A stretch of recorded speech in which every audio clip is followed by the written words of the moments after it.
What's up, guys? I'm Mina SayWhat here at the Hackensack Meridian Health Lounge with superstar Davido. Hello. Your song is all over everywhere. Yeah. Fall, If. You're representing Africa, Nigeria. How are you feeling about what you're doing right now? You're crossing over into the mainstream. I mean, everybody's happy back home. I'm happy. It's something we've worked towards for a long, long time. Right. Like I say this everywhere.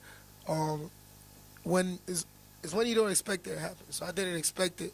I wasn't really keen on like breaking here because I was really comfortable being back home. And I just want to make good music. But what you have to know is that eventually good music will always travel. I want to read a headline that I read. Davido's Fall makes longest charting Nigerian single in Billboard history. Yeah. So you're breaking records out here. Yeah, that's a Nigerian record. I'm trying to break an American record. But that's still a record. Yeah, it's a record. Because you're representing for like a whole group of people, and they're behind you. Yes, they are. How does that make you feel? I mean, like I say this to everybody. Do you feel like the golden child? Or? Nah, there's a lot of amazing artists back in Nigeria that are not being heard here. But I'm sure eventually they will be. But, without the support of Africans, I don't think I'll be where I am because everybody has that Nigerian friend or an African friend. Yeah. And to be honest, those are the people that have been pushing the music for years, playing it for their friends, getting the DJs in the clubs to play it, especially the ones with money. They go to the club, they tell the DJ, yo, I ain't spending no money unless you play an African song. Why they bring my bottles? Yeah, I love that. A lot of that happened, especially back in Atlanta. And then from there, everything just came along. And then with the fashion, Wakanda, everything. Now everybody wants to be African. Like 10 years ago, 15 years ago, it was funny to be African. You know what I'm saying? So when you're out there, because I know even when I was telling people that I was going to interview you, a lot of my African friends were really excited. What's like the craziest story where someone was like super fanned out to meet you, and like, have they done anything crazy? Man, I can't even. Yo, it's crazy. I had this, but recently I had this guy come in front of my house and try to kill himself. Oh my God, that is not what I thought you were gonna say. The dude, he came back like he came, he said I have to sign him, or he has to just walk. He just has to be with me. He came back, tried to kill himself. We took him to the hospital. He escaped from the hospital, came back again, and this is the craziest story. I've seen this thing twice. Tell me why I'm performing. A fat holds my leg. I think it's a regular fat. I look down, same dude. I'm dead. Bruh, I'm crazy. so dead. It was crazy. So he was like stalking you. I don't even know what it was, but. So did he still follow you around? I don't know. You need a restraining order on this guy is what you need. We don't have restraining order in Nigeria. Trust me. But I mean, that's one of the, I have a lot of stories, but I always love when I get love outside. I remember when nobody knew who I was. Yeah. So it's something that you don't take for granted. So you started your musical career in Nigeria, and then you crossed over, right? Yeah. You had your own label. So what's going on with that? Like you're signed to RCA? Okay. I'm signed to RCA, but I still got my own label back in Nigeria, in Africa, Davido Music Worldwide. Uh-huh. We got about 6 artists. We got Mayo Cool, we got Dremel, we got Peruzzi, Ido West, Chaba, Yonda. List goes on. Yeah. You know what I'm saying? So.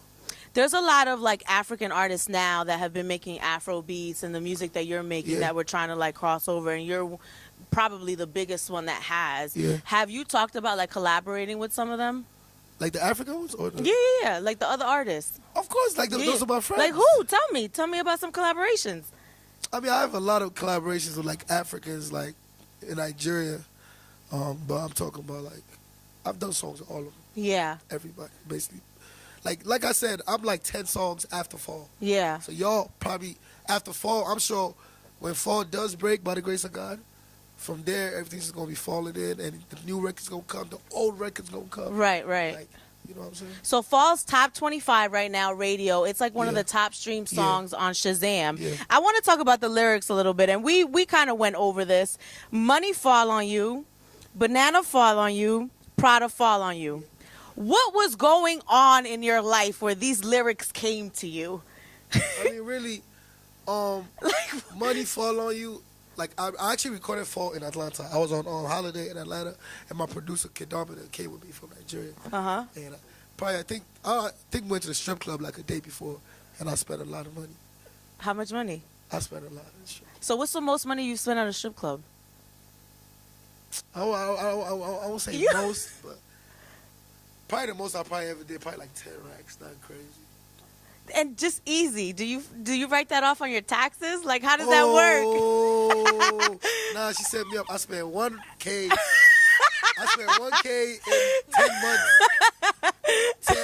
I had 10 racks of orange juice and cranberry and a Hennessy. So you're in the strip club. This happens, and then you write this song. Yeah, and I write the song "Money Fall on You." Is basically the money, the culture. Money fall on you, banana fall on you. Really. You know what I'm saying? The banana. You know what I mean? And then the Prada follow you is one thing about me. Like, I like treat my woman special. I like taking girls shopping.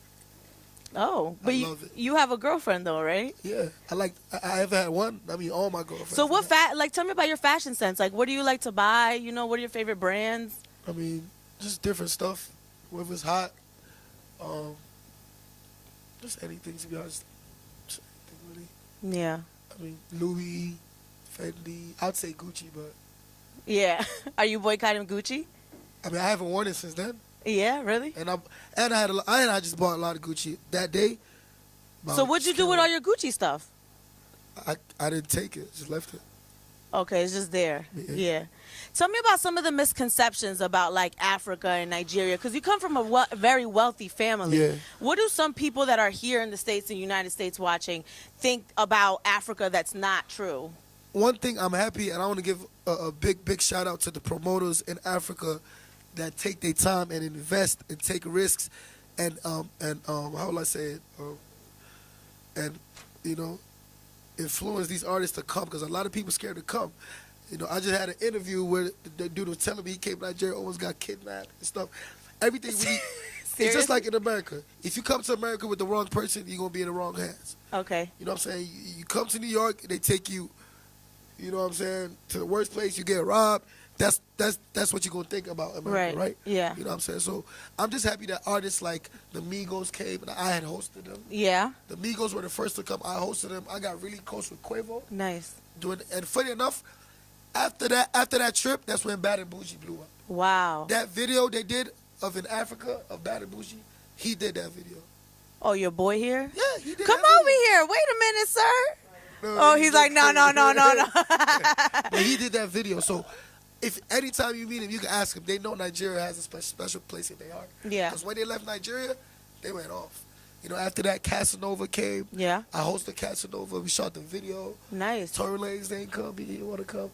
But one that surprised me, I'm just in my room.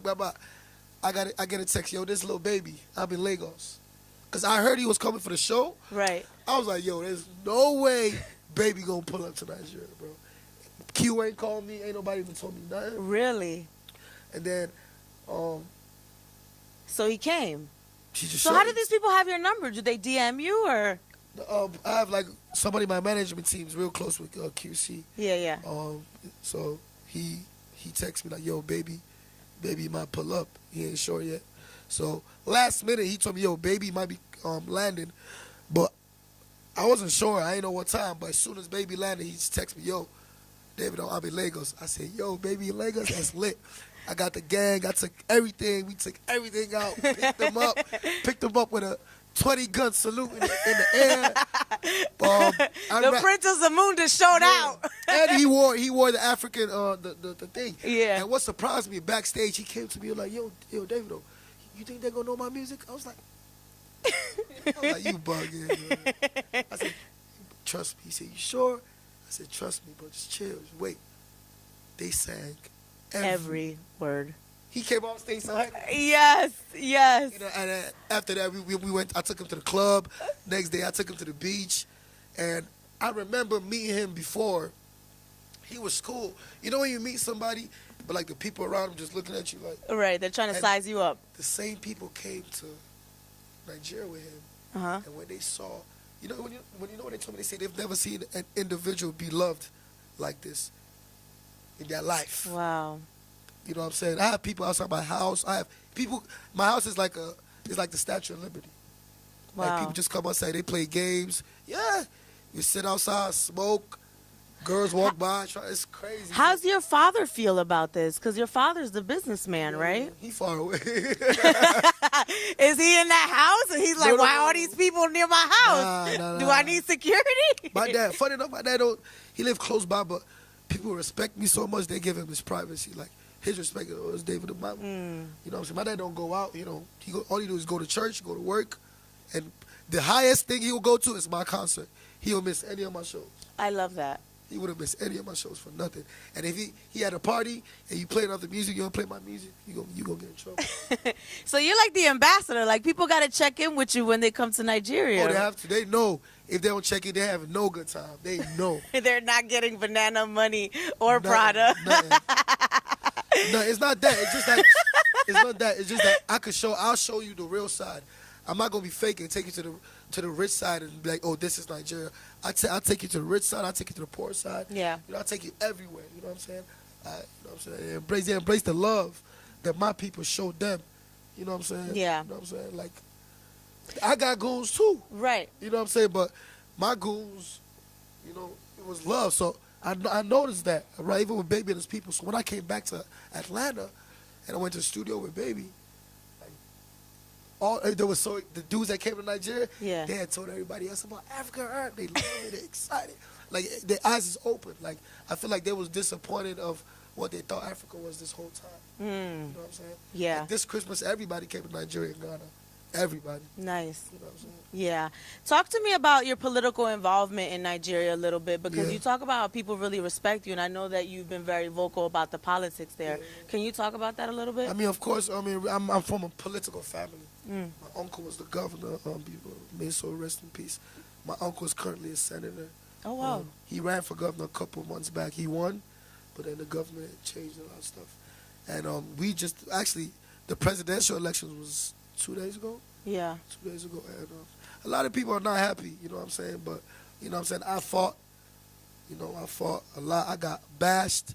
I think if I was in loved, a lot of people who had problems with their career back home. But I was fighting for the right thing, and it didn't work out. You know what Do I'm you saying? have like any political aspirations at all? Right now, no.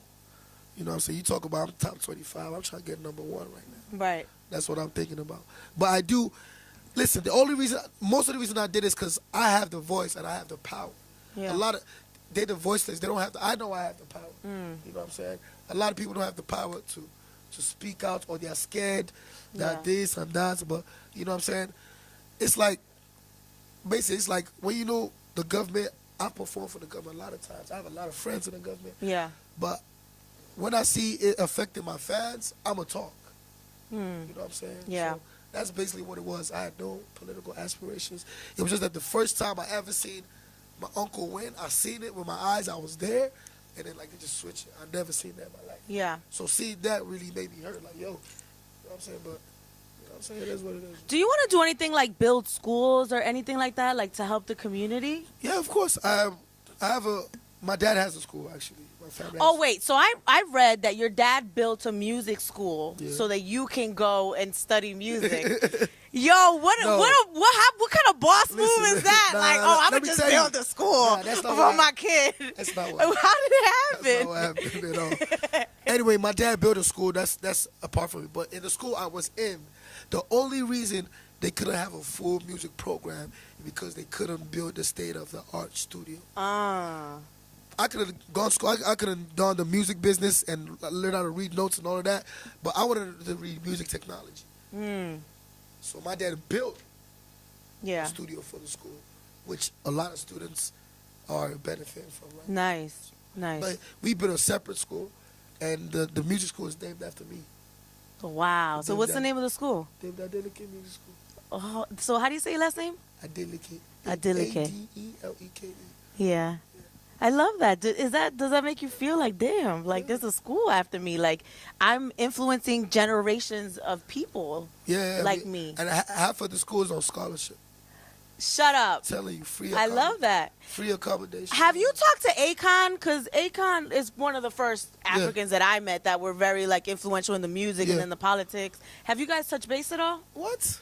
Yeah. Because what? That's my big bro. Really? Tell me Yeah. about that. I almost signed with Akon 2012. 12? Yeah. What happened? Convict Music? Yeah, I almost signed a Convict Music. That would have been crazy. Yeah, but I didn't, I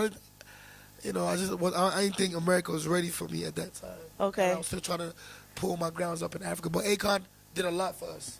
You know, he came, he put us on his back. He gave everybody records. Wow. He gave me like 2 records, gave everybody records. And, you know, to this day, like, every time he sees me, all he says, you did it, bro, you did it, bro, you did it, bro. I love that. Are you Igbo? And we talked about I'm this. Yoruba. Yoruba, okay. Can you explain to people that don't know what that is, like what the difference Basically is? different tribes. Like, Right. It's 36 different states in Nigeria. Wow. So it's a different tribe. I can't really explain it like here, because but it's basically different tribes. Yeah. You know what I'm saying? Like one tribe might have like 10 states, another tribe might have like 20. You know? It's not like Texas. Yeah. It's like the South has their own, but everybody speaks a basic language, English. Right. And then different dialects depending on what tribe you're a part of, right? Yeah. So moving forward, what's the name of the album? Like, tell people about your music, because you said you got a lot of music in the I got bag a lot of already. music. It Falls Out. It's banging, yeah, but you gotta type in Davido Apple Music. A lot of hits, a lot of videos. Bit had views. Mm-hmm. A bit had views. You know what I'm saying? The album, I don't have a name for the album yet because like everything is really changing now. You know what I'm saying? So I feel like this experience, this whole international experience, will give me some inspiration to make some new music and new inspiration towards the album. Because when I drop, I gotta go like 200 the first week. Yeah. Yeah. And you're on your way, man. Gotta get some good. Davido, anything you want to add? I mean, talk to them. Tell them. Yeah, man, just I'm coming. Man. Davido, thank you for coming through. Mina SayWhat here at the Hackensack Meridian Health Stage Lounge 17. Thanks for watching.